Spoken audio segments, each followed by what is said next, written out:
La postura humana, sin lugar a dudas, se ha modificado y si observamos la figura podemos observar que el mono llegó a la bipedestación, algo que caracteriza al ser humano, pero que terminó volviendo a una postura similar a la del simio de nuestros antepasados, con la consiguiente deformación de todas las estructuras. Actualmente estamos preocupados por ver cómo la postura humana se altera a partir de la subadaptación de la postura bípeda que hace que el ser humano vuelva a presentar alteraciones que nuestros antepasados no presentaban. A continuación vamos a ver entonces cómo se forma la postura humana bípeda a partir de la cual el hombre que andaba en cuadrupedia se puso erecto y cómo debemos cuidar cada uno de los movimientos de la columna y de la postura humana en relación a lo estático y a lo dinámico. Según un autor francés, Messier Capangui, la postura humana se estructura en base a dos pirámides o dos triángulos, como vemos en la figura. La pirámide o el triángulo pélvico y la pirámide o sostén escapular. Al mismo tiempo, la formación de las dos lordosis y las dos sifosis, es decir, la lordosis cervical, la lordosis lumbar, la sifosis dorsal y la sifosis sacrocoxígea, condicionan una buena postura erecta. Pero veamos ahora cómo se forman las dos curvas que llamaremos primarias, es decir, las dos lordosis. Las mismas son las que presentan mayor cantidad de patologías, ya que son aquellas que se forman en la vida extrauterina. La sifosis dorsal y la sifosis sacrocoxígea son parte de la posición fetal. La lordosis cervical se forma como producto de la mielinización de la vía nerviosa periférica a través del reflejo de enderezamiento tónico cervical a partir de los 3 meses de vida extrauterina. Mientras que la lordosis lumbar, como se ve en la figura inferior, se va a formar a partir de la bipedestación, es decir, al año de vida, y hasta los 8, 9 o 10 años de vida extrauterina. Es decir, que todos aquellos que trabajamos con el movimiento somos responsables de la columna lumbar de nuestros alumnos. Por supuesto que es bueno tener una columna alineada, pero no a cualquier costo, como ven en la figura de estos futuros gimnastas chinos, donde lo importante aquí es ganar y no el cuidado de su columna vertebral y especialmente pensando en el futuro como adulto.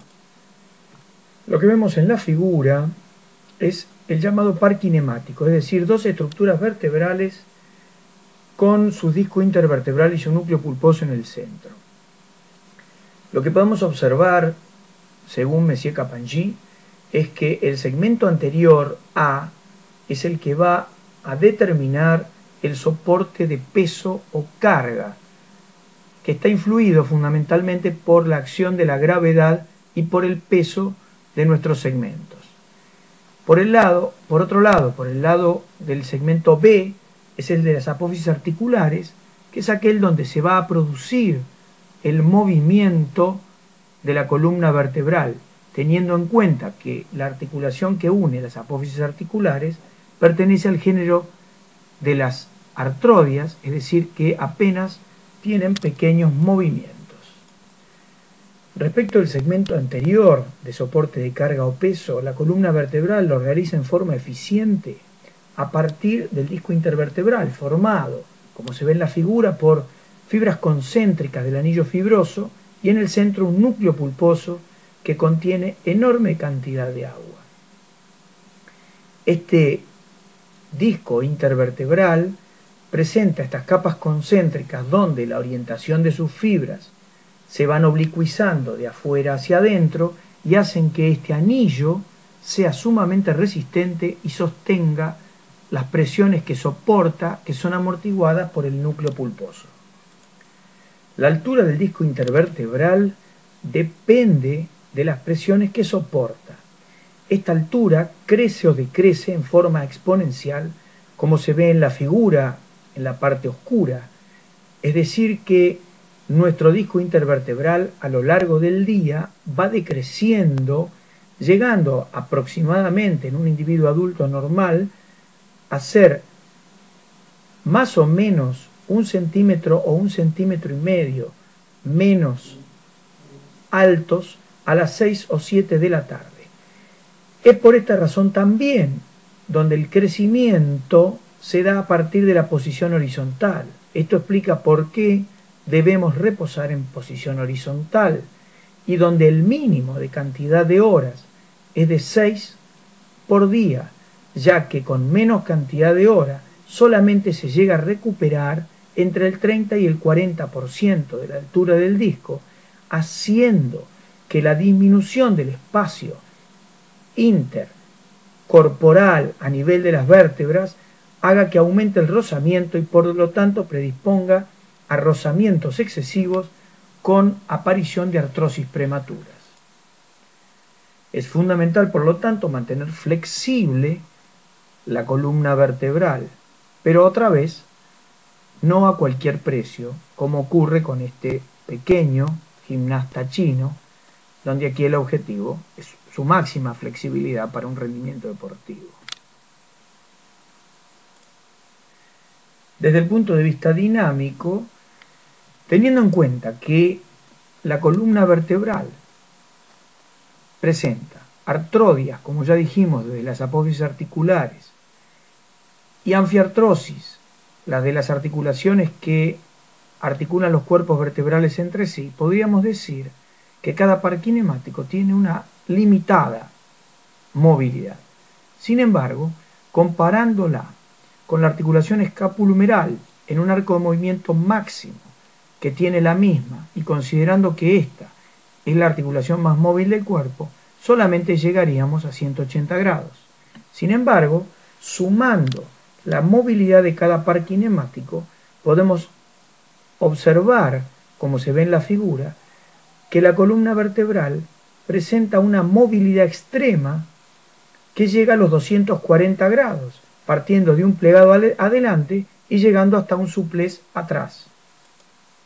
Es fundamental entonces tener en cuenta que debemos cuidar las amplitudes de movimiento globales de cada uno de los sectores de la columna vertebral y mantener los pesos adecuados y las presiones para hacer que el disco intervertebral, se mantenga inalterable a lo largo de la vida. Podemos observar en la figura la modificación de la altura del espacio entre dos vértebras ante un disco sano y un disco lesionado, aquello que se conoce como discopatía o también llamado hernia de disco. Podemos ver en esta figura cómo una hernia donde protruye el núcleo pulposo en la zona posterolateral va a generar una compresión de la raíz nerviosa de la médula espinal y según así sea el nivel en el cual esté comprimiendo va a afectar al o los músculos que son inervados por esa raíz nerviosa. En la siguiente figura podemos observar en una tomografía, en una vista de perfil, la zona lumbar, donde algunos de los discos lumbares están protruidos por detrás o herniados por detrás, con la consiguiente sintomatología que hace que ese individuo tenga dolor e impotencia funcional. Vemos ahora otra figura donde sobre la derecha se puede observar claramente en celeste como uno de los discos intervertebrales protruye o se desplaza hacia atrás, produciendo la sintomatología. La pregunta es ¿por qué normalmente las hernias discales son posteriores? Bueno, hay que observar, como se ve en la figura, que la ubicación del núcleo pulposo no es exactamente central, sino que normalmente se va ubicando hacia la parte posterior a medida que vamos encontrando los segmentos cervical, dorsal y lumbar. Es decir, a nivel lumbar es más posterior que a nivel cervical. Vemos aquí diferentes formas de hernia discal.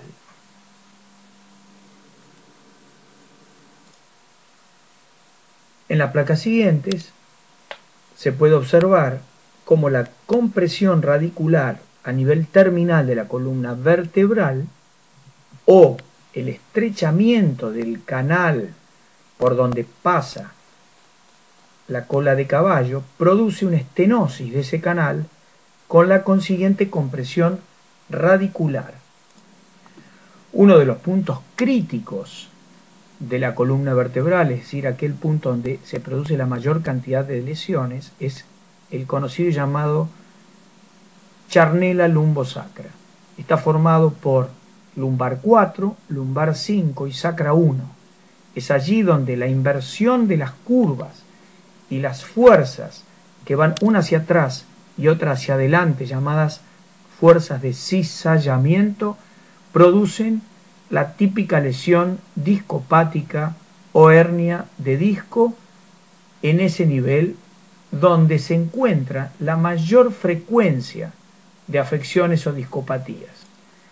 Por lo tanto, es fundamental el equilibrio de las riendas musculares, anteriores, posteriores y laterales que sostienen la columna vertebral. Vemos aquí en la figura la masa común, también llamada masa espinal o músculos erectores del raquis, formados por el dorsal largo, el ilio costal o sacrolumbar y el transverso espinoso. Por otro lado, y en la cara anterior, se observa la masa abdominal con sus porciones rectos anteriores, oblicuo mayor y oblicuo menor del abdomen de ambos lados.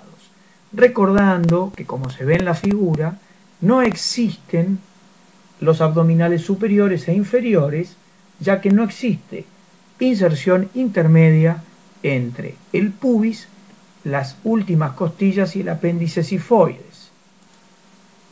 Nos detendremos aquí para explicar las riendas correctoras y deformantes de la columna vertebral, diciendo que las riendas deformantes son aquellas que producen anteversión pélvica, mientras que las correctoras son aquellas que producen retroversión pélvica. Las deformantes son cuadrado lumbar, psoas ilíaco, recto anterior mayor del cuádriceps y masa común de la zona lumbar. Mientras que las riendas correctoras, como retroversoras, son la masa abdominal, glúteo mayor y masa isquiotibial. Para finalizar, diremos que es muy importante el cuidado de la columna vertebral desde todas sus posiciones, estáticas y dinámicas, que fundamentalmente se las denomina eje axial o eje vertebral para mantener una buena postura erecta.